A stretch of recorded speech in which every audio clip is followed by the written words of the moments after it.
Please don't call the police. Single dad found a CEO squatting in his $15,000 farmhouse. The man standing in my kitchen didn't look dangerous. He looked terrified. His suit was wrinkled, his hands were shaking, and when he saw me holding my phone, he blurted out words I never expected to hear in my life. Please don't call the police. I was a single dad who'd barely scraped together $15,000 to buy an old farmhouse. And somehow, standing on my cracked kitchen floor, was a stranger who would soon change everything I thought I knew about kindness. Before we begin, take a moment to subscribe, like, and comment if stories about compassion and unexpected human connections move you. You're watching Heartfelt Moments, where small acts of kindness lead to life-changing moments. I bought the farmhouse 2 years after my wife passed away. It wasn't much.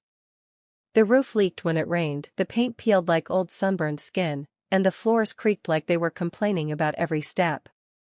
But it was all I could afford, and more importantly, it was a safe place for my 8-year-old daughter, Lily. We moved in with nothing but second-hand furniture and a lot of hope. That morning, I'd come home early from my construction job because Lily had a school play rehearsal. As I pushed the front door open, I smelled coffee. Fresh coffee. My heart stopped. I stepped inside slowly, every muscle tight. That's when I saw him. A man in his early 40s, tall, clean-shaven, wearing a suit that looked expensive even under the dust. He froze when he saw me, like a deer in headlights. I can explain, he said quickly. Please don't call the police. I didn't say anything. I just stared, trying to understand why a stranger was in my house, using my old chipped mug. I wasn't stealing, he added. I swear. I just needed a place to sit down.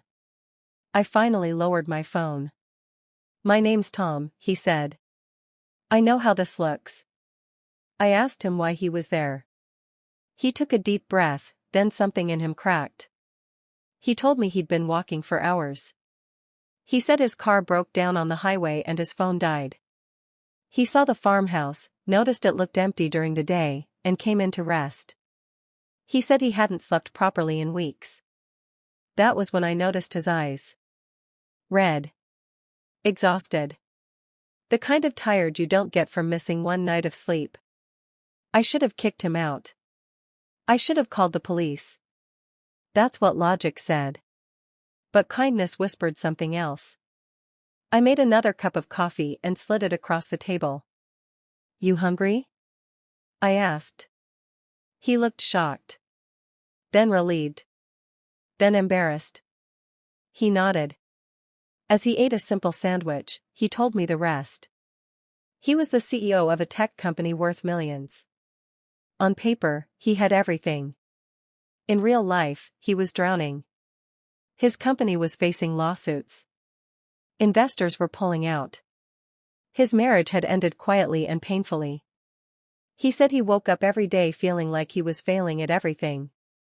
That morning, he just walked away. I didn't know where else to go, he said softly. I needed silence. When Lily came home, she didn't see a stranger.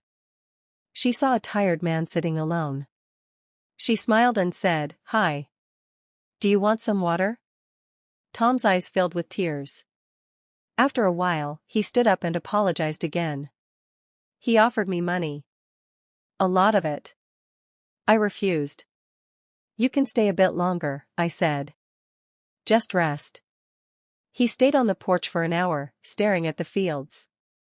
Before leaving, he thanked me like I'd saved his life. Weeks passed. Life went back to normal. Or so I thought. One afternoon, I got a letter in the mail. Thick envelope. No return address. Inside was a handwritten note from Tom. He wrote that my kindness had stopped him from making the worst decision of his life. That sitting in a broken farmhouse with a single dad and a kind little girl reminded him what being human felt like again. The letter also included something else. A check. Enough to fix the roof. Enough to replace the furnace. Enough to finally breathe without fear every month. At the bottom, he wrote, "This isn't charity. It's gratitude. A year later, Tom came back. This time, he knocked. He brought Lily a scholarship fund for her future. He offered me a job managing one of his community housing projects. He said he wanted to invest in people, not just profits. I looked at my farmhouse, now standing strong under a solid roof, and realized something. Kindness doesn't always look heroic. Sometimes it looks like coffee in a chipped mug. Sometimes it's choosing not to call the police.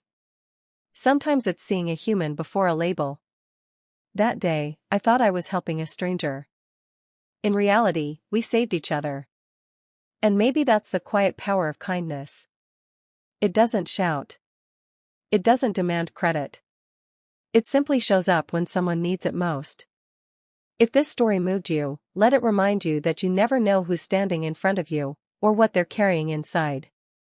A small act of compassion can ripple further than you'll ever see.